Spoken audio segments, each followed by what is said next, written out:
ஹரே கிருஷ்ணா. ஓம் நமோ பகவத்தே வாசுதேவாய.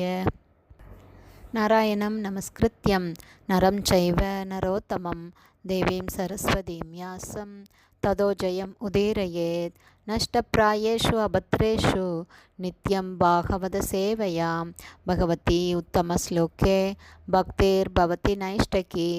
முகம் கரோதி வாச்சாலம் பங்கும் லங்காய தே கிரிம் யத்கிருபா தமகம் வந்தே ஸ்ரீகுரும் தீனதாரிணம் பரமானந்த மாதவம் ஸ்ரீ சைத்தன்ய ஈஸ்வரம். ஹரே கிருஷ்ணா. ஸ்ரீமத் பாகவதம் ஸ்கந்தம் 8 அத்தியாயம் 20 பலிமகாராஜா பிரபஞ்சத்தை ஒப்படைத்தல் என்னும் தலைப்பில் பதம் 22. காயே பலிஸ்தஸ்ய மகாவிபூதே சகர்த்விக் ஆச்சார்ய சதஸ்ய ஏதத் ததர்ஷ விஸ்வம் திரிகுணம் குணாத்மகே பூதேந்திரியார்த்தாசய ஜீவயுக்தம்.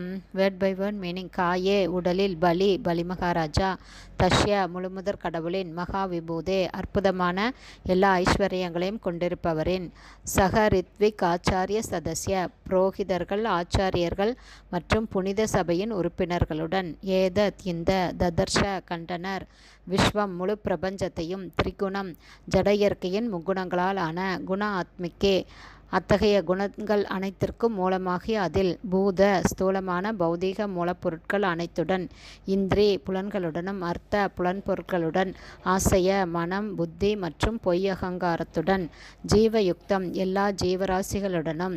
டிரான்ஸ்லேஷன்.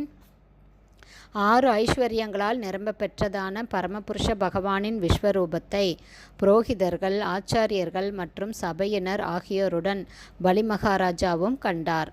பிரபஞ்சத்திலுள்ள அனைத்தையும் அந்த உடல் கொண்டிருந்தது.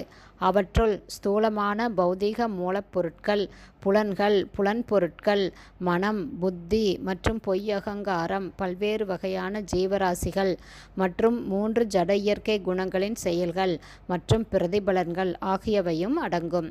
பர்பட் பை ஸ்ரீல பிரபாத். ஜெய் ஸ்ரீல பிரபாத். ஸ்ரீமத் பகவத்கீதையில் பரமபுருஷ பகவான் கூறுகிறார், அகம் சர்வஸ்ய பிரபவோ மத்தக சர்வம் பிரவர்த்ததே, அனைத்திற்கும் மூலம் நானே என்று. வாசுதேவ சர்வம் இதி, கிருஷ்ணரே அனைத்தும் என்று.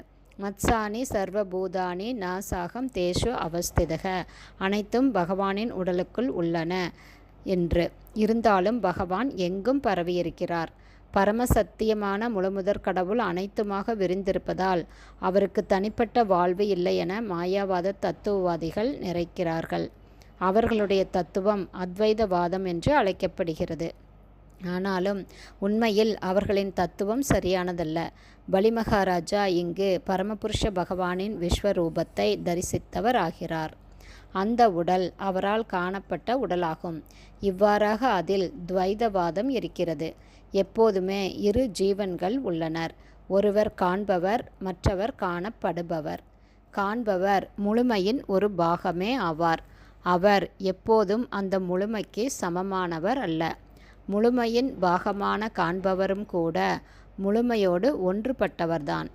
ஆனால் அவர் ஒரு பாகமாக மட்டுமே இருப்பதால் எந்த சமயத்திலும் அவரால் பூரண முழுமையாக ஆக முடியாது. இது அச்சிந்திய பேதா அபேத தத்துவமாகும். அதாவது ஒரே சமயத்தில் ஒன்றாகவும் வேறாகவும் இருப்பது என்பது இதன் பொருளாகும். இது பகவான் ஸ்ரீ சைத்தன்ய மகா பிரபுவால் ஸ்தாபிக்கப்பட்ட பூரணமான தத்துவமாகும். ஹரே கிருஷ்ணா. ஸ்ரீமத் பாகவதம் ஸ்கந்தம் 8 அத்தியாயம் 20 பலிமகாராஜா பிரபஞ்சத்தை ஒப்படைத்தல் என்னும் தலைப்பில் பதம் 22 ஸ்ரீல பக்திவேதாந்த சுவாமி பிரபுபாதாவின் விளக்க உரை இத்துடன் நிறைவடைந்தது. ஹரே கிருஷ்ணா. குருதேவுக்கு ஜெய். பிரபுபாதுக்கு ஜெய்.